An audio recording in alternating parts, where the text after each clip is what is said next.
Hello everyone. APSC exam দিব কিন্তু পঢ়িছে নাই যিসকল ল'ৰা ছোৱালী পঢ়া নাই বাট APSC এক্সামৰ কাৰণে এতিয়াও ভাবি আছে যে মই এটা অফিচাৰ হ'ব পাৰিম নিশ্চয় পাৰিব কিন্তু আপুনি পঢ়িব লাগিব সো পঢ়া নাই যদি কামত যদি ব্যস্ত আছে তো নিশ্চয় এইটো ভিডিঅ' চাব এই ভিডিঅ'টোৰ থ্ৰুৰ পৰা আপুনি বহুতখিনি ইণ্ডিয়ান হিষ্ট্ৰীৰ কথা জানিব পাৰিব এটা 40টা মক টেষ্ট মই লৈছোঁ আৰু এই 40টা মক কুৱেশ্যনৰ ফালৰ পৰা তুমি এটা কুৱেশ্যনৰ ডেছক্ৰিপশ্যনত মই বহুতখিনি তথ্য কৈছোঁ এটা কপি ল'ব নোটবুক ল'ব গোটেইখিনি বস্তু তথ্যখিনি লিখি থৈ দিব অকল মোৰ মুখখন চাই ইয়াতে নাথাকিব ঠিক আছে তাহক ভিডিঅ'টো ষ্টাৰ্ট কৰোঁ in a very unique way in smart way Guwahati let's enjoy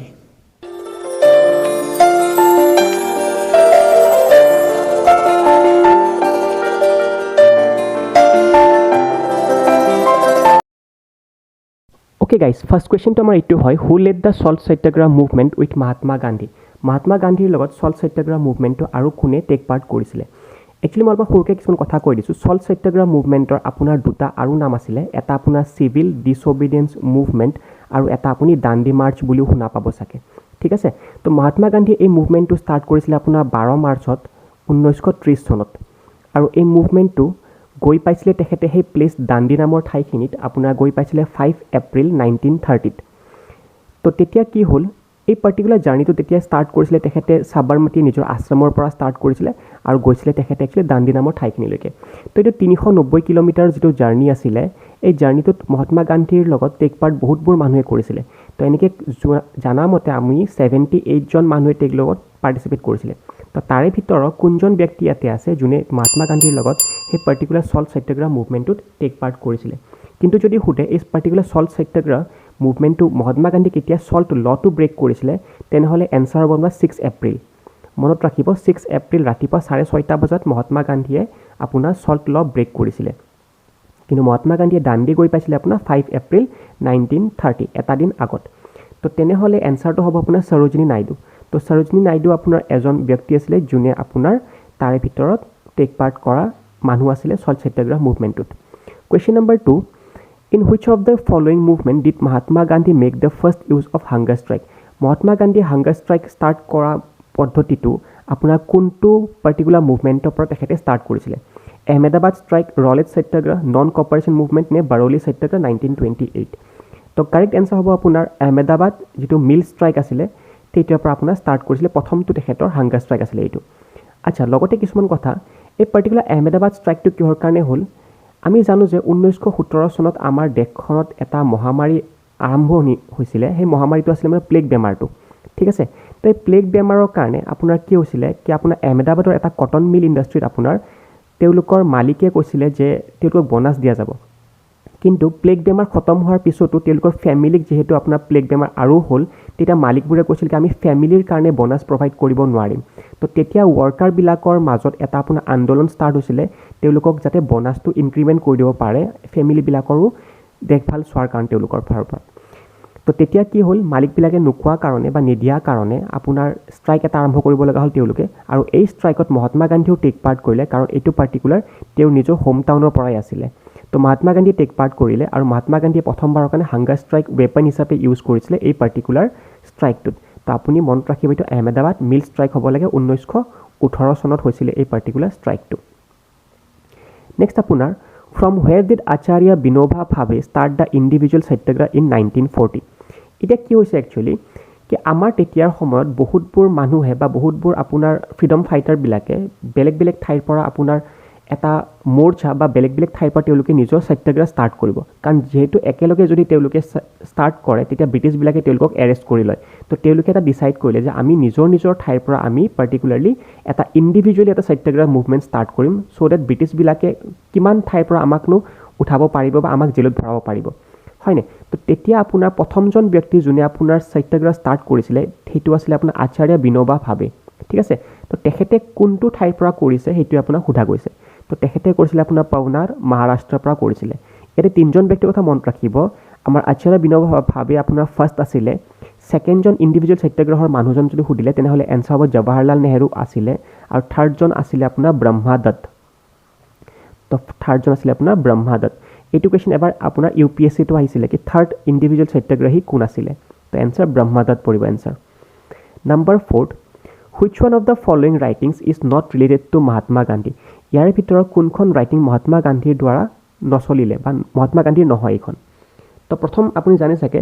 my experiments with truth আপোনাৰ মহাত্মা গান্ধীৰে আপোনাৰ এখন কিতাপ আছিলে আৰু এই পাৰ্টিকুলাৰ কিতাপখনত মহাত্মা গান্ধী নিজৰ চাইল্ডহুডৰ পৰা 1921 চনলৈকে তেখেতে কেনেকৈ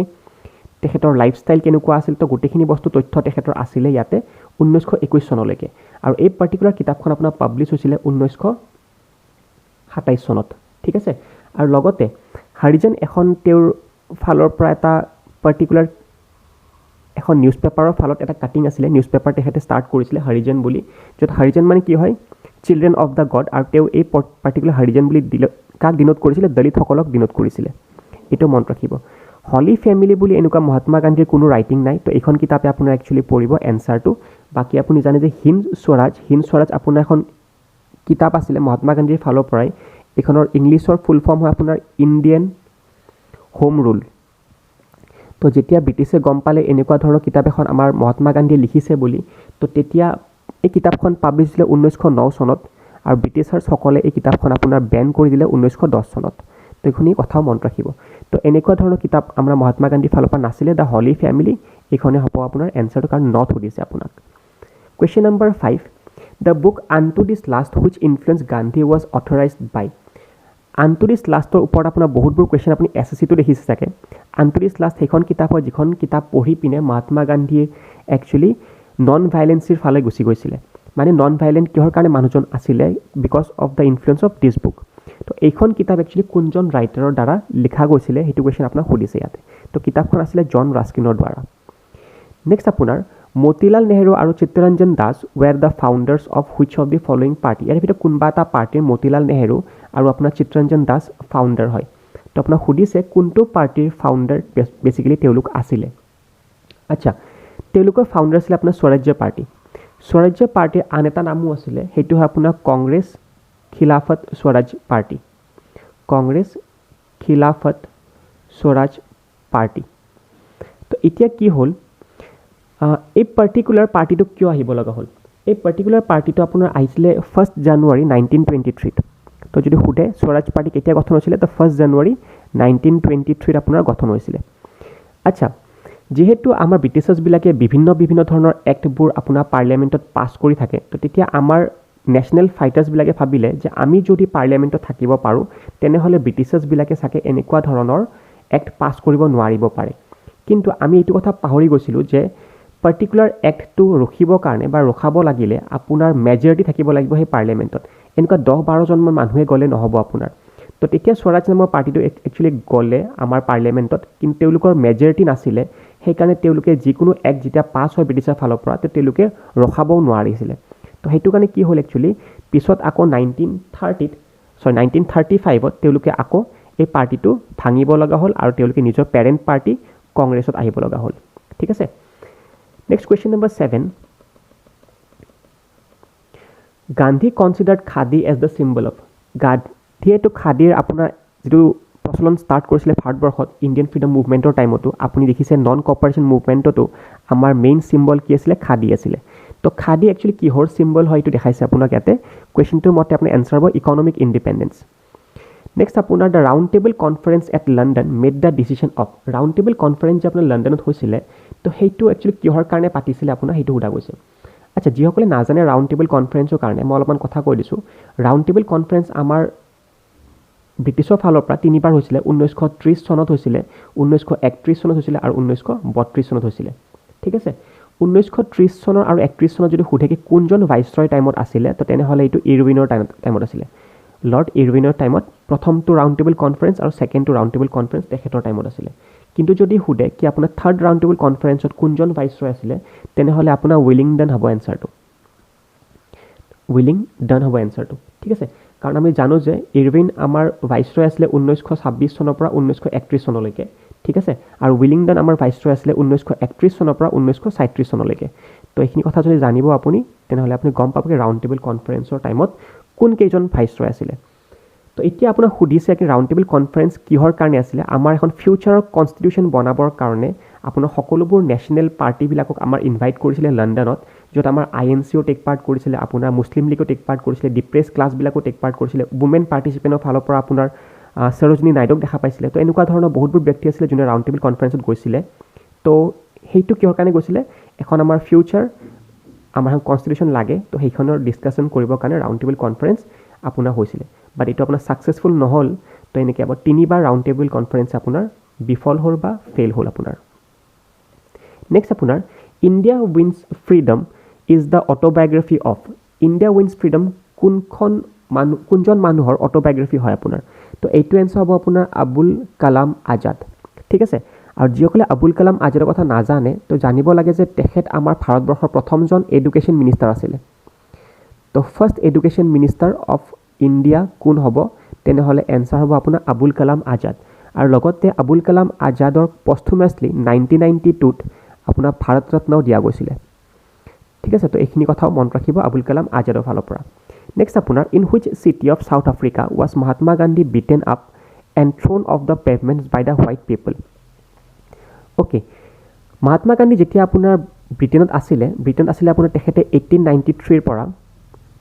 আপোনাৰ 1915লৈকে মানে তেখেত তেতিয়া আপোনাৰ চাউথ আফ্ৰিকাত আছিলে তো এইখিনিমান সময়ত তো যেতিয়া চাউথ আফ্ৰিকাত আছিলে তো থকাৰ টাইমত আপোনাৰ চাউথ আফ্ৰিকাত এটা ল এটা পাছ হৈছিলে that was called as black act বুলি তো সেইটো এক্টৰ মতে যিবোৰ আপোনাৰ ব্লেক পিপল আছিলে তো তেওঁলোকে আপোনাৰ এক্সিকিউটিভ ধৰণৰ বস্তুবোৰ আপোনাৰ ল'ব নোৱাৰে বা ধৰক আপুনি ৰাস্তা ঘাটে যদি যায় তো তেনেহ'লে তেওঁলোকৰ মানুহৰবিলাকে এখন পাৰ্টিকুলাৰ ID কাৰ্ড লৈ ঘূৰিব লাগে তো মহাত্মা গান্ধীৰ ID কাৰ্ড আছিলে কাৰণ তেওঁ এছিয়ান মানুহ আছিলে তো সেইজন মানুহ এক্সিকিউটিভ ক্লাছত বহা কাৰণে ৰেলৱে মানে ভিতৰত তো তেওঁক সেইটো পাৰ্টিকুলাৰ ৰেলৱেৰ পৰা বা আপোনাৰ কোচৰ পৰা নামাই দিছিলে তো সুধিছে আপোনাৰ সেই পাৰ্টিকুলাৰ ঠাইখন কোন আছিলে য'ত মহাত্মা গান্ধীয়েও আপোনাৰ এনেকুৱা ধৰণৰ এটা এক্টৰ ফালৰ পৰা তেওঁকো নামাই দিয়া গৈছিলে তো সেইটো ষ্টেচনটোৰ নাম কি আছিলে তো ষ্টেচনটো হ'ব আপোনাৰ জোহানেছবাৰ্গ নেক্সট আপোনাৰ who attend the congress of oppress nationalist at Brussels in 1927 on behalf of the National Congress তো গোটেই ৱৰ্ল্ডৰ যিবোৰ কংগ্ৰেছৰ নেতাবোৰ আছিলে তো গোটেইবোৰ নেতাই আপোনাৰ টেক পাৰ্ট কৰিছিলে য'ত আমাৰ Jawaharlal Nehru as a GS হিচাপে আছিলে সেই কংগ্ৰেছ অফ অপ্ৰেছ নেশ্যনেলিষ্ট তো তেনেকৈ আমাৰ জৱাহৰলাল নেহেৰু বহুতবোৰ ঠাইত গৈছিলে যদি আপোনালোকে জানিব তেখেতে ইটালীতো গৈছিলে তেখেতে ছুইজাৰলেণ্ডো গৈছিলে তেখেতে ইংলেণ্ডো গৈছিলে তেখেতে জাৰ্মানীও গৈছিলে তো তেনেকৈ তেখেতে বেলজিয়ামৰ ব্ৰুচেলছ নামৰ ঠাইটোতো গৈছিলে 1927 চনত ঠিক আছে আৰু সুধিছে যে who attend the congress of oppress nationalist in 1927 on behalf of National Congress তো আমাৰ ভাৰতীয় কংগ্ৰেছক ৰিপ্ৰেজেণ্ট কৰিছিলে জৱাহৰলাল নেহেৰুৱে ৰিপ্ৰেজেণ্ট কৰিছিলে next who was the last viceroy of India আমাৰ ভাৰতবৰ্ষৰ লাষ্ট ভাইচৰয়জন কোন হ'ব তো তেনেহ'লে এনচাৰ হ'ব লৰ্ড মাউণ্ট বেটেন এইজন আমাৰ লাষ্ট ভাইচৰয় হয় ঠিক আছে বাকী কিছুমান সৰু সৰু কথা লৰ্ড লিনলিথগো আছিলে আমাৰ ভাইচৰয় 1936ৰ পৰা 1944লৈকে এইকাৰণে জানিব লাগে কুইট ইণ্ডিয়া মুভমেণ্ট যিটো 1942ত ষ্টাৰ্ট হৈছিলে তেতিয়া আপোনাৰ কোন ভাইচৰয় আছিলে তো 1942 হ'লে লৰ্ড লিনলিথগো হ'ব এতিয়া লৰ্ড ৱেভেল কোন হয় লৰ্ড ৱেভেল আছিলে আমাৰ ভাইচৰয় 1944ৰ পৰা 1947লৈকে তো আফটাৰ লিনলিথগো তেখেতে আছিলে আমাৰ ভাইচৰয় ক্লিমেণ্ট এটলি কি হয় ক্লিমেণ্ট এটলি একচুৱেলি আমাৰ ব্ৰিটেইনৰ প্ৰাইম মিনিষ্টাৰ আছিলে যেতিয়া আমাৰ ভাৰতবৰ্ষ স্বাধীন হৈছিলে তো তেতিয়াৰ সময়ত কোনজন ব্ৰিটেইনৰ প্ৰাইম মিনিষ্টাৰ আছিলে তো এনচাৰ হ'ব ক্লিমেণ্ট এটলি ঠিক আছে আচ্ছা লাষ্ট ভাইচৰয়ৰ কথাটো মই ক'লোঁ লৰ্ড মাউণ্ট বেটেন বুলি যদি আপোনাক সোধে কি ফাৰ্ষ্ট ভাইচৰয়জনৰ নাম কি হয় তো ফাৰ্ষ্ট ভাইচৰয়জনৰ নাম হ'ব আপোনাৰ এনচাৰটো লৰ্ড কেনিং তো কেনিং হ'ব আপোনাৰ ফাৰ্ষ্ট ভাইচৰয় তো নেক্সট কুৱেশ্যন নম্বৰ 13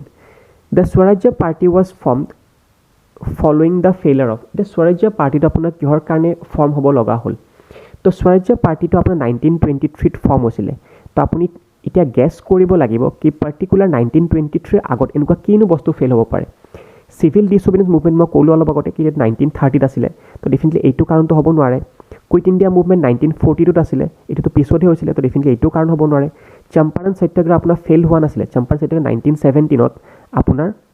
ছাকচেছফুল আছিলে মহাত্মা গান্ধীৰ এইটো ভাৰতবৰ্ষৰ প্ৰথমটো আন্দোলন আছিলে মনত ৰাখিব মহাত্মা গান্ধীৰ ভাৰতবৰ্ষৰ প্ৰথমটো আন্দোলন চম্পাৰণত আছিলে যিখন আপোনাৰ এটা পিজেণ্টৰ ফালৰ পৰা ফাৰ্মাৰ প্ৰটেষ্ট আছিলে 1917 চনৰ আৰু এইটো বিহাৰত হয় তো তেনেহ'লে এনচাৰ হ'ব আপোনাৰ নন কপাৰেশ্যন মুভমেণ্ট ফেইল হ'ল কিহৰ কাৰণে because of Chauri Chaura incident তো চৌৰি চৌৰা ইনচিডেণ্টটোৰ কাৰণে ফেইল হোৱা বাবে কাৰণ তাৰপিছত এটা স্বৰাজ পাৰ্টি ফৰ্ম হ'ব লগা হ'ল যিয়ে তোমাৰ ফিউচাৰত একো ভাল কাম কৰিব নোৱাৰিব চ' কিন্তু 1935ত তেওঁলোকে আকৌ বিফল হৈ পিনে উভতি আহিব লগা হয় নেক্সট তোমাৰ who was the president of Indian National Congress when Mountbatten plan was passed তো মাউণ্টবেটেন প্লেন পাছ হোৱাৰ টাইমত আপোনাৰ কোন কংগ্ৰেছৰ নেতা আছিলে তো এনচাৰ হ'ব আপোনাৰ JB কৃপালিনী ঠিক আছে এনচাৰ হ'ব আপোনাৰ JB কৃপালিনী তেখেত আছিলে আমাৰ president of Indian National Congress তেতিয়াৰ সময়ত আৰু লগতে মাউণ্টবেটেন প্লেন ছাৰ কেতিয়া পাছ হৈছিলে তো তেনেহ'লে এইটো প্লেনক আমি 3 জুন প্লেন বুলিও কওঁ 3 জুন 1947ত আপোনাৰ মাউণ্টবেটেন প্লেন আছিলে ঠিক আছে যেটো প্লেনে পাৰ্টিকুলাৰলি আমাৰ ইণ্ডিয়াখনক বিভাজন কৰিছিলে আৰু এটা ফালে আপোনাৰ হিন্দুস্তান আনটো ফালে আপোনাৰ পাকিস্তানো হ'ল তো এইটোৱে প্লেন আছিলে আপোনাৰ মাউণ্টবেটেন প্লেন যেটো আপোনাৰ 3 জুন 1947ত আপোনাৰ হৈছিলে আৰু বাকি JB কৃপালিনী হাজবেণ্ড হয় আপোনাৰ কাৰ সুচেতা কৃপালিনীৰ নাম শুনিছে চাগে আপোনালোকে তো সুচেতা কৃপালিনী কোন হয় সুচেতা কৃপালিনী আমাৰ ভাৰতবৰ্ষৰ প্ৰথমজন CM আছিলে মহিলা CM আছিলে তো সুচেতা কৃপালিনী ভাৰতবৰ্ষৰ প্ৰথমজন মহিলা CM আছিলে কোনখন ষ্টেটৰ উত্তৰ প্ৰদেশৰ আছিলে ঠিক আছে তো তেখেতৰ হাজবেণ্ডো হয় আপোনাৰ JB কৃপালিনী নেক্সট আপোনাৰ provincial autonomy was one of the important features of which of the following act provincial autonomy মানে হয় কি provincial autonomy মানে হয় particular province বিলাকে নিজৰ ডিসিশনটো নিজে ল'ব পাৰিব এটা সেন্ট্ৰেলৰ পৰা বা ফেডাৰেল হোৱাৰ পিছত আপুনি নিজৰ ডিসিশনছবোৰ নিজে ল'ব পাৰিব তেনেকুৱাকে তো এইটো provincial autonomy হয় এইটো কোনটো এক্টৰ মেইন ফিচাৰ হিচাপে আছিলে তো এইটো গভৰ্নমেন্ট অফ ইণ্ডিয়া এক্ট 1935 ৰ এটা মেইন ফিচাৰ আছিলে নেক্সট আপোনাৰ who declared as his ultimate aim the wiping of every tear from every eye সকলো চকুৰ পৰা চকু পানী মুছি দিয়া যাব এই ধৰণৰ এটা ডায়লগ আছিলে কোনজন ব্যক্তিয়ে ডায়লগটো কৈছিলে তো যেতিয়া আমাৰ ইণ্ডিয়া আজাদ হৈছিলে আজাদ হোৱাৰ পিছত জৱাহৰলাল নেহৰু এইটো প্ৰথমটো ভাষণ হিচাপে ল'ব পাৰি য'ত আপোনাৰ তেখেতে তাৰ পিছত প্ৰাইম মিনিষ্টাৰো হৈছিলে নেক্সট আপোনাৰ Mahatma Gandhi remarked a post-dated check on a crumbling banks is regarded the proposals of Mahatma Gandhi কোনটো আপোনাৰ পাৰ্টিকুলাৰ মিশনক এ post-dated check বুলি কৈছিলে তো আমি জানো যে এই পাৰ্টিকুলাৰ post-dated check বুলি কৈছিল তেখেতে ক্ৰিপছ মিশনক ঠিক আছে আৰু ক্ৰিপছ মিশন ভাৰতবৰ্ষত আহিছিলে কেতিয়া 22 মাৰ্চত আহিছিলে 1942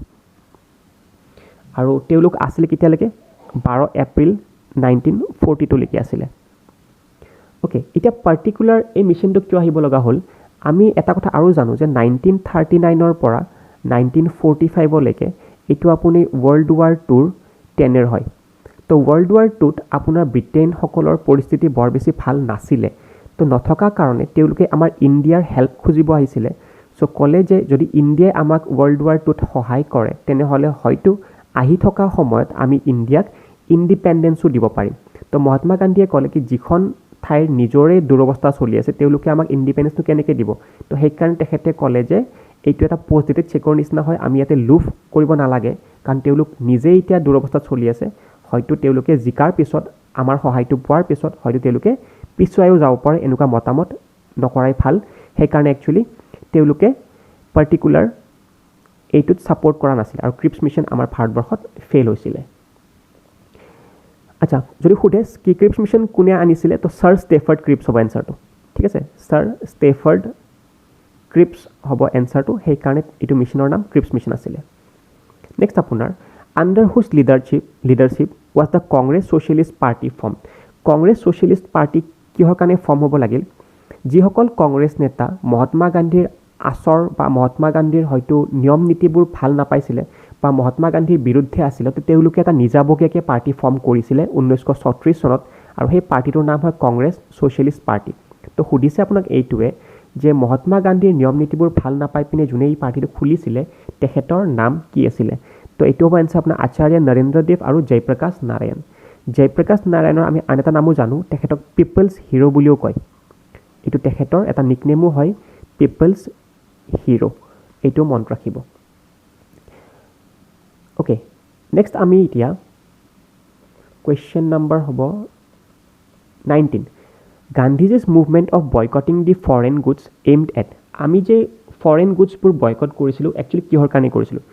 জাষ্ট বিকজ আমাৰ নিজৰ কটেজ ইণ্ডাষ্ট্ৰি বা আমাৰ নিজৰ হেণ্ডলুম ইণ্ডাষ্ট্ৰিবিলাকৰ বৃদ্ধি হওক তেওঁলোকৰ প্ৰডাক্টিভিটি বাঢ়ক তেওঁলোকৰ ইনকাম বাঢ়ক সেইটো কাৰণে আমি ফৰেন গুডছটো বয়কট কৰিব বিচাৰিছিলোঁ তো সেইকাৰণে কৈছে গান্ধীজীৰ এই মুভমেণ্টটো কিহৰ কাৰণে আছিলে প্ৰমোশ্যন অফ কটেজ ইণ্ডাষ্ট্ৰি বা আপোনাৰ হেণ্ডলুম ইণ্ডাষ্ট্ৰিজবিলাকৰ নেক্সট 22 গান্ধীজ মুভমেণ্ট আচ্ছা এইটো সেম কুৱেশ্যন আহিল চাগে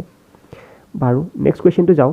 21 after the Chauri Chaura incident Gandhiji suspended কোনটো আপোনাৰ গান্ধীয়ে ছাছপেণ্ড কৰিছিলে আচ্ছা যিসকলে নাজানে চৌৰি চৌৰা ইনচিডেণ্ট কেতিয়া হৈছিলে 5 ফেব্ৰুৱাৰী 1922 আপোনাৰ চৌৰি চৌৰা নামৰ এটা প্লেচ আছিলে উত্তৰ প্ৰদেশত তাতে হৈছিলে তো যেনেকৈ আমি ফৰেন গুডছবোৰ নন কপাৰেশ্যন মুভমেণ্ট 1920 পৰা 1922 বুলি কোৱা যায় কাৰণ এইটো মুভমেণ্টে আপোনাৰ পাৰ্টিকুলাৰলি বেন কৰি দিলে এই পাৰ্টিকুলাৰ নন কপাৰেশ্যন মুভমেণ্ট হ'ব এনচাৰটো আচ্ছা চৌৰি চৌৰা আপোনাৰ ইনচিডেণ্টটো 5 ফেব্ৰুৱাৰীত হৈছিলে য'ত আপোনাৰ পাৰ্টিকুলাৰ এখন লিকাৰ শ্বপ আছিলে বা মদৰ দোকান এখন আছিলে য'ত আপোনাৰ ফৰেন লিকাৰ বেছি আছিলে তেওঁলোকে আৰু গান্ধীজীয়ে যিহেতু আপোনাৰ ফৰেন বস্তুবোৰ পৰিত্যাগ কৰিব দিছিলে সেইকাৰণে সেই পাৰ্টিকুলাৰ লিকাৰ শ্বপখন কিছুমান মানুহে জ্বলাই দিলে তো যেতিয়া পুলিচ আহিলে পুলিচে আপোনাৰ ফায়াৰিং ষ্টাৰ্ট কৰিলে আৰু 3জন মানুহৰ আপোনাৰ অন দ্য স্পট ডেথ হ'ল যেনেকৈ আমাৰ কা আন্দোলনৰ টাইমত 5জন মানুহ ডেথ হ'ল তো ইয়াতে আপোনাৰ 3জন ব্যক্তিৰ ডেথ হ'ল তো মানুহকেইটা আকৌ খঙত উভতি পিনে পুলিচ থানালৈ যায় আৰু পুলিচ থানাখনো আপোনাৰ জ্বলাই দিয়ে য'ত আপোনাৰ 22জন পুলিচ কৰ্মী জিন্দা জিন্দি মৰিব লগা হয় তো এইটো ইনচিডেণ্ট আপোনাৰ ভাইলেণ্ট বহুত হৈ গ'ল আৰু মহাত্মা গান্ধী আপোনাৰ নন ভাইলেণ্টৰ মানুহ আছিলে তো মহাত্মা গান্ধী কথাটো বৰ ভাল নাপালে তো নোপোৱাৰ কাৰণে মহাত্মা গান্ধী ইমিডিয়েটলি আপোনাৰ তাৰ এসপ্তাহ পিছতে মানে আপোনাৰ 13 ফেব্ৰুৱাৰী 1922 চনত তেওঁ ক'লে যে মই পাৰ্টিকুলাৰলি এই নন কপাৰেশ্যন মুভমেণ্টটো আৰু নচলাওঁ আৰু মই ইয়াৰ পৰা পৰিত্যাগ কৰিছোঁ তো তেনেকৈ নন কপাৰেশ্যন মুভমেণ্টটো একচুৱেলি আমাৰ ভাৰতবৰ্ষৰ প্ৰথমটো মাছ মুভমেণ্ট হয় যিটো আপোনাৰ আনচাকচেছফুল হৈ থাকিলে তো এইটো ছাছপেণ্ড কৰিছিলে Mahatma Gandhi after Chauri Chaura incident next who called Gandhi half naked বেকাৰ অৰ্ধনগ্ন ভিখাৰী বুলি মহাত্মা গান্ধীক কোনে কৈছিলে আপুনি জানে অলপ আগতে মই ক'লোঁ 1930 চন 1931 চন আৰু 1932 চন আপোনাৰ ৰাউণ্ড টেবল কনফাৰেঞ্চ হৈছিলে তো 1900 আপোনাৰ যিটো 31 চনৰ ৰাউণ্ড টেবল কনফাৰেঞ্চ আছিলে মানে ছেকেণ্ড ৰাউণ্ড টেবল কনফাৰেঞ্চ আছিলে তাতে আপোনাৰ মহাত্মা গান্ধী আৰু আপোনাৰ বি আৰ আম্বেদকাৰৰ মাজত অলপমান তৰ্ক বিতৰ্ক লিপ্ত হয় তেওঁ কাৰণ বি আৰ আম্বেদকাৰে ডিমাণ্ড কৰি আছিলে দলিতবিলাকৰ কাৰণে ছেপাৰেট ইলেক্টৰেট লাগে আৰু মহাত্মা গান্ধীয়ে ছেপাৰেট ইলেক্টৰেটৰ কাৰণে প্ৰস্তাৱটোত য়েছ ক'ব বিচৰা নাছিলে তো তেতিয়া মহাত্মা গান্ধী আধাতে মিটিংখন এৰি পিনে গুচি আহে আপোনাৰ ৰাউণ্ড টেবল কনফাৰেঞ্চ ছেকেণ্ডখনত তো তেতিয়া মহাত্মা গান্ধীক আপোনাৰ উইনষ্টন চাৰ্চিল তেখেতে আপোনাৰ অৰ্ধনগ্ন ভিখাৰী বুলি অলপমান জোকাব বিচাৰে বা হয়তো তেওঁক এটা নাম দিয়ে কাৰণ তেওঁৰ বস্ত্ৰ পিন্ধাৰ ৱেটো আপুনি দেখিছে চাগে তো তেতিয়া আপুনি গোটেই নাথাকে তেওঁ তো সেইটোৰ কাৰণে তেওঁক ব্ৰিটেইনত সিমান সন্মান নিদিছিলে কাৰণ ফাৰ্ষ্ট এপিয়াৰেঞ্চ মানুহ এজনৰ নিজৰ বস্ত্ৰ হয় তো সেইকাৰণে তেখেতক অৰ্ধনগ্ন ভিখাৰী হিচাপে আখ্যা দিছিলে উইনষ্টন চাৰ্চিলে next 23 the final arrangement for India's independence were worked out by এতিয়া যিহেতু ইণ্ডিয়া ইণ্ডিপেণ্ডেণ্ট হ'ব ইণ্ডিয়া ইণ্ডিপেণ্ডেণ্ট হোৱাৰ ফাইনেল কোনটো মিছন আছিলে যিটো মিছনৰ পিছৰ পৰা ইণ্ডিয়া ইণ্ডিপেণ্ডেঞ্চ হ'ব বুলি কৈ দিছিলে তো এইটো হ'ব আপোনাৰ ইম্পৰ্টেণ্ট মিছন কেবিনেট মিছন ঠিক আছে গাইজ তো কেবিনেট মিছন ইম্পৰ্টেণ্ট মিছন হয় যিটো আপোনাৰ আহিছিলে ভাৰতবৰ্ষত আৰু এই মিছনটোৱে কৈছিলে যে আমাৰ ভাৰতবৰ্ষ ইণ্ডিপেণ্ডেণ্ট হ'ব আৰু ফিউচাৰত আমাৰ ভাৰতবৰ্ষৰ কাৰণে এখন কনষ্টিটুৱেণ্ট এছেম্বলি হ'ব লাগে যিখন এছেম্বলিয়ে নিৰ্ধাৰণ কৰিব কি আমাৰ ভাৰতবৰ্ষত কেনেকুৱা ধৰণৰ কনষ্টিটিউশ্যন আহিব লাগে নেক্সট আপোনাৰ with which of the following news paper was Jawaharlal Nehru associated তো জৱাহৰলাল নেহৰুৰ নিউজ পেপাৰখনৰ নাম কি হয় যিটো তেওঁ একচুৱেলি এজ এ ফাউণ্ডাৰো আছিলে এই নিউজ পেপাৰখনৰ তো ফাউণ্ডাৰ হিচাপে কোনখন আছিলে নেশ্যনেল হেৰাল্ড হয় আপোনাৰ এনচাৰটো তো গাইজ কাৰোবাৰ কিবা ডাউট চাউট থাকিলে তেনেহ'লে আপুনি নিশ্চয় আপুনি এই নাম্বাৰটোত কণ্টেক্ট কৰিব পাৰে এইটো মোৰ পাৰ্চনেল নাম্বাৰ হয় যদি ইফ ইন কেছ কিবা ডাউট থাকে নিশ্চয় এইটোত কণ্টেক্ট কৰিব বা আপুনি কমেণ্ট ছেকশ্যনত কিবা ডাউট থাকিলে আপুনি তাতেও দিব পাৰে নেক্সট আপোনাৰ 25 diarchy is in the provincial government was established by provincial গভৰ্ণমেণ্টৰ ডায়াৰকি কোনটো মানে এক্টৰ পৰা আপোনাৰ এষ্টাব্লিছমেণ্ট হৈছিলে তো এইটো একচুৱেলি এটা ডেম'ক্ৰেটিক প্ৰিন্সিপাল হয় যিটো আপোনাৰ এষ্টাব্লিছ হৈছিলে 1919 এক্টটো এইটো আন এটা নামো আছে এইটো মণ্টেগু এণ্ড চেলমছফৰ্ড ৰিফৰ্ম বুলিও কয় এইটো মণ্টেগু এণ্ড চেলমছফৰ্ড ৰিফৰ্ম বুলিও কয় পাৰ্টিকুলাৰ এক্টটোক নেক্সট আপোনাৰ during India's freedom struggle which one of the following led to India's first all India hartal তো কোনটো পাৰ্টিকুলাৰ মিছন অহাৰ টাইমত আমাৰ ইণ্ডিয়াত first all India hartal start কৰিছিলে এইটো আপোনাৰ ৰলেট এক্টত কাৰণ ৰলেট এক্ট এনেকুৱা এটা বেয়া এক্ট আছিলে যিটো আপোনাৰ আৰম্ভণি হৈছিলে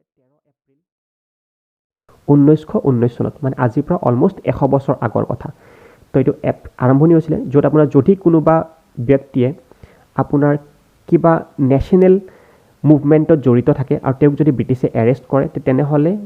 তেখেতৰ কাৰণে কোনো উকিল আহিব নোৱাৰে, তেখেতৰ কাৰণে কোনো দলিল পেশ কৰিব নোৱাৰে আপুনি কোৰ্টত। তো এনেকুৱা ধৰণৰ এটা এক্ট পাছ কৰিছিলে যিটো আপোনাৰ ইণ্ডিয়াৰ ভিতৰতে এটা হৰতাল লৈ পিনে আহিলে বা মানুহবিলাকে হৰতাল কৰিব ষ্টাৰ্ট কৰিলে। নেক্সট আপোনাৰ on which one of the following dates Jawaharlal Nehru unfurled the tricolor national flag on the banks of Ravi as the clock struck the midnight? তো আমাৰ যেতিয়া আপোনাৰ 31 ডিচেম্বৰ 1931 হৈছিলে তেতিয়াৰ সময়ত আমাৰ 1929 হ'ব লাগিছিল এনসাৰটো, অলপমান মোৰ ভুল হৈ গ'ল ইয়াতে। ওকে, যেতিয়া আপোনাৰ 31 ডিচেম্বৰ 1929 হ'ল, তো তেতিয়াৰ সময়ত আপোনাৰ on the bank of Ravi river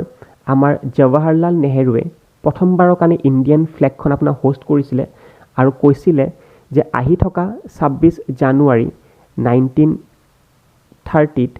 আমাৰ ইণ্ডিয়া ইণ্ডিপেণ্ডেণ্ট হ'ব বা হয়তো আমাৰ ইণ্ডিয়াই প্ৰথমবাৰৰ কাৰণে ইণ্ডিয়ান ইণ্ডিপেণ্ডেন্স ডে হিচাপে চেলিব্ৰেট কৰিব। তাৰ পিছত দেখা পালে আমাৰ ভাৰতবৰ্ষখনটো 15 আগষ্টত চেলিব্ৰেট হৈ গ'ল, মানে ইণ্ডিপেণ্ডেণ্ট হৈ গ'ল। তো সেইকাৰণে 26 জানুৱাৰী ইম্পৰ্টেঞ্চটো তেওঁলোকে কি কৰিলে, তেওঁলোকে কনষ্টিটিউশ্যনখন সিদিনাখনৰ পৰা ইমপ্লিমেণ্ট কৰালে। সেইকাৰণে 26 জানুৱাৰী আমাৰ ভাৰতবৰ্ষৰ এটা ইম্পৰ্টেণ্ট ডেট হিচাপে গণ্য কৰা যায়। এইটো সেইটোৰ কাৰণে কৰা যায় যেতিয়া আপোনাৰ 31 ডিচেম্বৰ 1929ত ডিচাইড কৰা যায় যে আহি থকা 26 জানুৱাৰী 1930ত আমি ইণ্ডিয়াখনে ইণ্ডিপেণ্ডেন্স ডে হিচাপে চেলিব্ৰেট কৰিম। নেক্সট আপোনাৰ who among the following had headed the group of advocates to argue in the case on behalf of the Indian National Army 1946 in the Red Fort trial? তো যেতিয়া আমি জানো যে আমাৰ ইণ্ডিয়াৰ আৰ্মিবোৰে টেক পাৰ্ট কৰিছিলে ইন দ্য ৱৰ্ল্ড ৱাৰ টুত আমাৰ ইণ্ডিয়াৰ আৰ্মিবিলাকে টেক পাৰ্ট কৰোঁতে কিছুমান ইণ্ডিয়াৰ আৰ্মিৰ ওপৰত আৰোপ আছিলে কি তেওঁলোকে হয়তো চুৰ কৰিছিলে কিছুমান বেলেগ কাণ্ট্ৰিৰ বস্তুবোৰ, বা আপোনাৰ ধৰক তেওঁলোকে ডকাইতি কৰিছিলে বা এনেকুৱা ধৰণৰ কিবা বেলেগ বেলেগ আপোনাৰ যুদ্ধৰবিলাকৰ একচুৱেলি তেওঁলোকে নিয়মাবোৰ ভাঙিছিলে। তো নিয়মবোৰ ভাঙাৰ কাৰণে আমাৰ পাৰ্টিকুলাৰ ইণ্ডিয়ান আৰ্মিৰ কোৰ্ট মাৰ্চিয়েল হৈছিলে 1946ত। তো সেই পাৰ্টিকুলাৰ কোৰ্ট মাৰ্চিয়েলৰ টাইমত আমাৰ ইণ্ডিয়ান আৰ্মিক ৰিপ্ৰেজেণ্ট কৰিবৰ কাৰণে কোনজন এডভকেট আহিছিলে ৰেড ফৰ্টৰ ট্ৰায়েলত, তো সেইটো সুধিছে আপোনাক। তো ইণ্ডিয়ান আৰ্মিক মানে আপোনাৰ যিটো আপোনাৰ ৰেড ফৰ্টৰ ট্ৰায়েল হ'ল, তো তেতিয়া আপোনাৰ আহিছিলে ভুলাভাই দেশাই নামৰ এডভকেটজন। ঠিক আছে, তো এইটো মনত ৰাখিব আপোনাৰ। তো আমাৰ ইণ্ডিয়ান আৰ্মিৰ নেচাৰটোক ছেভ কৰিবৰ কাৰণে একচুৱেলি ভুলাভাই দেশাই আমাৰ ইণ্ডিয়ান আৰ্মিৰ ফালৰ পৰা আছিলে। Next, where was the first peasant movement launched by Mahatma Gandhi? তো মই অলৰেডি ক'লোৱে আপোনাক কি ফাৰ্ষ্ট পিজেণ্ট মুভমেণ্টটো আপোনাৰ চম্পাৰণ আছিলে, এইটো 1917 চনত আছিলে, আৰু এইটো মহাত্মা গান্ধীৰ ফালৰ পৰাও প্ৰথমটো মুভমেণ্ট হয়, আৰু চম্পাৰণ আপোনাৰ হয় বিহাৰত। ঠিক আছে, নেক্সট আপোনাৰ question 30, during the freedom struggle Aruna Asaf Ali was the major organiser of the underground activities in? Aruna Asaf Ali আপোনাৰ কোনটো এক্টিভিটিত বা আপোনাৰ কোনটো মুভমেণ্টত জড়িত আছিলে, আপোনাক চিম্পল এইটো কুৱেশ্যন সুধিছে। তো আপুনি জানে চাগে অলপ আগতে মই ক'লোঁ যে আমাৰ ইণ্ডিয়াৰ সকলোবোৰ ফ্ৰীডম ফাইটাৰ্ছবিলাকে কিবা নহবা কোনোবা ঠাইত জড়িত আছে। তো অৰুণা আছফ আলী একচুৱেলি আপোনাৰ জড়িত আছে কুইট ইণ্ডিয়া মুভমেণ্টত।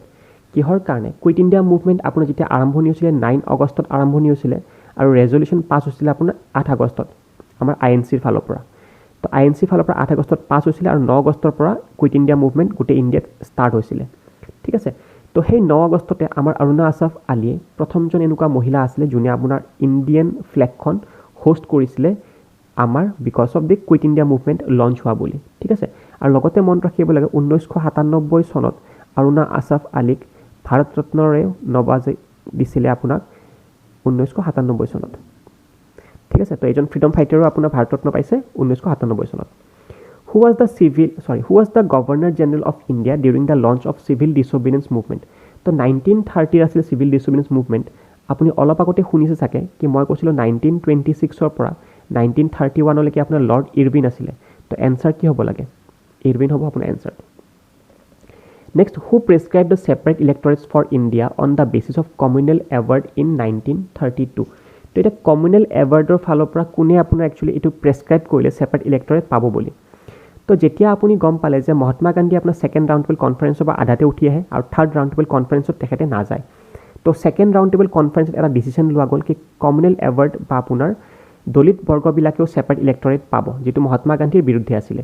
তো এই পাৰ্টিকুলাৰ ডিচিশ্যনটো কোনে লৈছিলে? তো তেতিয়াৰ আপোনাৰ ব্ৰিটিছৰ যিজন প্ৰাইম মিনিষ্টাৰ আছিলে ৰেমছে মেকডনাল্ডে তেখেতৰ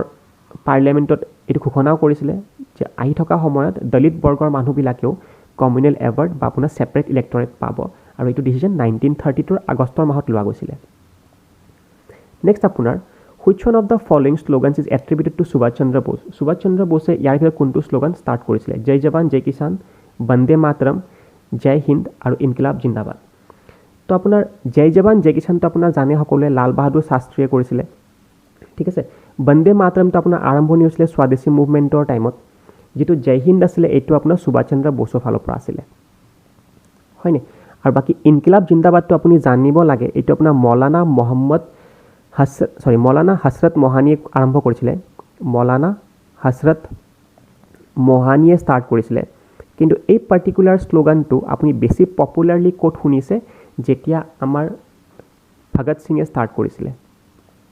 ঠিক আছে তো আৰম্ভণি কৰিছিলে আপোনাৰ মৌলানা হযৰত মোহানি কিন্তু এইটো পপুলাৰ হৈছে আপোনাৰ ভগত সিঙৰ টাইমতহে ইনকিলাব জিন্দাবাদ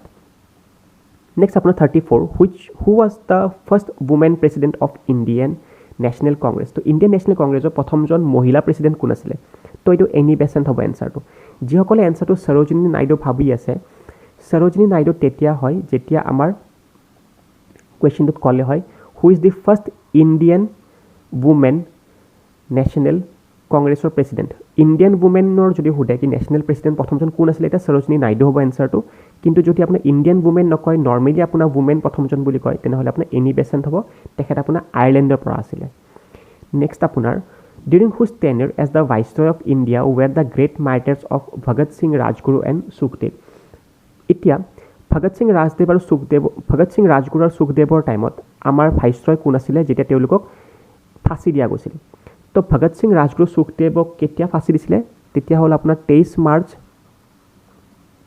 ঠিক আছে মানে পৰহিৰ দিনা হ'ব আপোনাৰ 23 মাৰ্চ আজি আপোনাৰ 21 মাৰ্চ তো 23 মাৰ্চ 1931 ঠিক আছে তো আজিৰ পৰা অলমোষ্ট 90 বছৰ আগৰ কথা এইটো তো তেতিয়া 1931 আপুনি জানে চাগে 1926 পৰা 31 কোন আছিলে আপোনাৰ লৰ্ড ইৰবিন আছিলে তো আকৌ এবাৰ লৰ্ড ইৰবিনে হ'ব আপোনাৰ এনসাৰটো নেক্সট আপোনাৰ দ্য ৰাণী ঝাঁচী regiment the women's regiment of Azad Hind Fauj was under whose command তো এই পাৰ্টিকুলাৰ ৰাণী ঝাঁচী ৰেজিমেণ্টটো আমাৰ আজাদ হিন্দ ফৌজৰ একচুৱেলি আপোনাৰ উমেন ৰেজিমেণ্ট আছিলে তো এই ৰেজিমেণ্টটোৰ আপোনাৰ কোনজন ব্যক্তিক কমাণ্ড দিছিলে এই উমেন ৰেজিমেণ্টটো চলাবৰ কাৰণে আচ্ছা তেনেহ'লে আপোনাৰ এনসাৰ হ'ব আপোনাৰ কমাণ্ডাৰ আছিলে আপোনাৰ লক্ষ্মী চেহগাল আছিলে কমাণ্ডাৰ ঠিক আছে আৰু মনত ৰাখিব আমাৰ পাৰ্টিকুলাৰ যেটো আজাদ হিন্দ ফৌজ আছিলে আজাদ হিন্দ ফৌজৰ বহুতে ফাউণ্ডাৰ হিচাপে নাজানে ফাউণ্ডাৰ একচুৱেলি মোহন সিং হয় ঠিক আছে আজাদ হিন্দ ফৌজৰ ফাউণ্ডাৰ আছিলে মোহন সিং কিন্তু কমাণ্ডাৰ কোন আছিলে যদি সোধে তেতিয়াহে আপোনাৰ সুভাষ চন্দ্ৰ বোস হ'ব আজাদ হিন্দ ফৌজৰ কমাণ্ডাৰ সুভাষ চন্দ্ৰ বোস আছিলে য'ত আপোনাৰ আৰম্ভণি হৈছিলে জাপানত আৰু এইটো 1942 হৈছিলে এইবোৰ সকলো কথা আপুনি কপিত নোট ডাউন কৰি লিখিব নেক্সট আপোনাৰ who among the following Urdu poet was invited to the second and third round table conference second আৰু থাৰ্ড ৰাউণ্ড টেবল কনফাৰেন্সত কোনজন উৰ্দু পয়েট ইনভাইট কৰা গৈছিলে তো এইটো হ'ব মোহাম্মদ ইকবাল নেক্সট আপোনাৰ when Lord Mountbatten became the first Governor General of Free India who was following became the Governor General of Pakistan তো Governor General of Pakistan তেতিয়া কোন হৈছিলে তো এইটো আৰু কোন হ'ব মোহাম্মদ আলী জিন্না হৈছিলে নেক্সট আপোনাৰ who of the following shot dead General Dyer responsible for Jallianwala Bagh massacre তো আমি জানো যে Jallianwala Bagh massacre টো আপোনাৰ 13 এপ্ৰিল 1919 হৈছিলে Jallianwala Bagh তো Jallianwala Baghত আপুনি দেখিছেকে আমাৰ নিৰ্দয়ৰে মানে গোটেইবোৰক গুলি চলাই পিনে আমাৰ Jallianwala Baghৰ যিবোৰ মানুহে প্ৰটেষ্টত আছিলে বা যিবোৰ মানুহে আপোনাৰ বেসাখী ফেষ্টিভেল সেলিব্ৰেট কৰি আছিলে তো তেওঁলোকক এজন ব্যক্তিয়ে মানে জেনাৰেল ডায়াৰে আহি পিনে গুলি মাৰি পিনে থৈ গুচি গ'ল আৰু এইটো কেছৰ ইমান ডাঙৰ হিচাপে চলিলে আৰম্ভণি কি এই জেনাৰেল ডায়াৰক পিছত পলাই যাব লগা হ'ল ইংলেণ্ডত ঠিক আছে তো ব্যক্তিজন তেতিয়া পলাই গুচি গ'ল আমাৰ ইণ্ডিয়াত বেছি গৰম হৈ যোৱাৰ কাৰণে কেছটো তো তেখেতক আকৌ বিচাৰি ওলালে আমাৰ এজন ব্যক্তিয়ে 1940ত তো এইজন ব্যক্তিয়ে 1940ত আকৌ জেনাৰেল ডায়াৰক লণ্ডনত গৈ পিনে মাৰে তো সেই যেটো ঠাইত এতিয়া লণ্ডনত গৈ পিনে মাৰে একচুৱেলি লণ্ডনত তেখেতৰ নামত এটা প্লেছো আছে বৰ্তমান তো সেইটো উদ্ধম নগৰ বুলি কয় লণ্ডনতো ভাবকচোন লণ্ডনতো আপোনাৰ এটা উদ্ধম নগৰ বুলি প্লেছ এটা আছে আৰু কিহৰ কাৰণে কাৰণ সেইটো ঠাইতে জেনেৰেল ডায়াৰক মাৰিছিলে উদ্ধম সিঙে মাৰিছিলে তো তেখেতৰ নামৰ এটা প্লেচ দি দিছে এতিয়া লণ্ডন গভৰ্ণমেণ্টে number 40 the prime minister of England at the time of Quit India movement was Quit India মুভমেণ্টৰ সময়ত আমাৰ ব্ৰিটেইনৰ বা ইংলেণ্ডৰ প্ৰাইম মিনিষ্টাৰ কোন আছিলে তো এইটো সেইজন ব্যক্তি আছিলে যোনে মহাত্মা গান্ধীক অৰ্ধনগ্ন ভিখাৰী বুলি কৈছিলে তো এইটো উইনষ্টন চাৰ্চিল হ'ব তো গাইজ কেনেকুৱা পালে গোটেইবোৰ কুৱেশ্যন নিশ্চয় কমেণ্ট ছেকশ্যনত জনাব আৰু আহি থকা টাইমত কি ভিডিঅ' বিচাৰিছে বা কোনটো টপিকৰ ওপৰত বিচাৰিছে নিশ্চয় ক'ব মই কুলদীপ ডেকা আজি আপোনাৰ কাৰণে ছাইন অফ কৰিছোঁ থেংক ইউ আহি থাকিব